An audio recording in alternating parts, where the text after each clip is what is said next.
نبی صلی الله علیه وسلم ته یو زنانه رااله، اسلام نه مخکې خبره اوس دله کوم چې اسلام زنانو ته کوم حقوق ورکړي. یو زنانه رااله، ام سلمه رضی الله عنها ویل دا زنانه ودرېدله، ویل یا رسول الله ان ابنتي توفي عنها زوجها، زما لور چې د هغې خاوند مړ شوی دی او د هغې سترګې چې کوم دی هغه خوږېږي او د هغې دا اراده ده چې زه رانجه واچوم، د رانجو سره به مې دا سترګې ښې شي. کله چې د یو ښځې خاوند مړ شي نو 4 میاشتو او 10 ورځو پورې دا خپل ځان نشي ښایسته کولی، او چې کله حامله زنانه یعنی بچي والا زنانه هغه زنانه چې تر هغې پورې ځان نشي ښایسته کولی تر څو پورې چې دا بچی نه وي شوي، چې بچی وشي بس د هغې عدت دغه دی، او چې بچی موري نو هغې دپاره 4 میاشتې او 10 ورځې اسلام ښودلي چې دا به 4 میاشتې او 10 ورځې ځان نه ښایسته کوي، ښایسته جامه به نه اچوي، سرخي به نه وي، نکریزي به نه وي، رانجه به نه وي. نو رانجه چې عام ته ورسره انسان وي هغه ښایسته ښکاري. نبي صلی الله علیه وسلم ورته وفرمیل، ورته ویل د دې نه مخکې د جاهلیت چې کومه زمانه وه هغې کې به یو زنانه خاوند مړ شلو تر دې پورې ترمي بالبعرة رأس الحول چې هغې به پچه راواغېستله د کال په سر باندې به یې وغورځوله،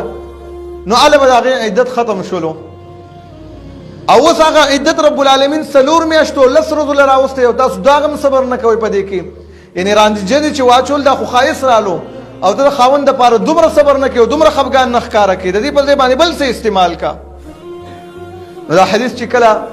د ام سلمه رضی الله عنها لور و زینب په نامه باندې نو هغې چې کله دا بیان کو نو یو تابعي دی حمید ابن رافع په نامه باندې هغه تپوس وکړلو چې یاره د دې څه مطلب و چې پچه به یې راواغېسته د کال په سر باندې به یې وویشتلی. نو هغې ورته ویل مخکې د جاهلیت دا طریقه وه چې کله به د یو ښځې خاوند مړ شو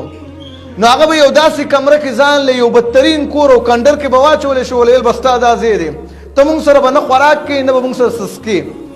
بس ځان له ځای دی ځان له بناسې. حالان کې دا ښځه خو په دې ټایم کې په دې باندې غم یو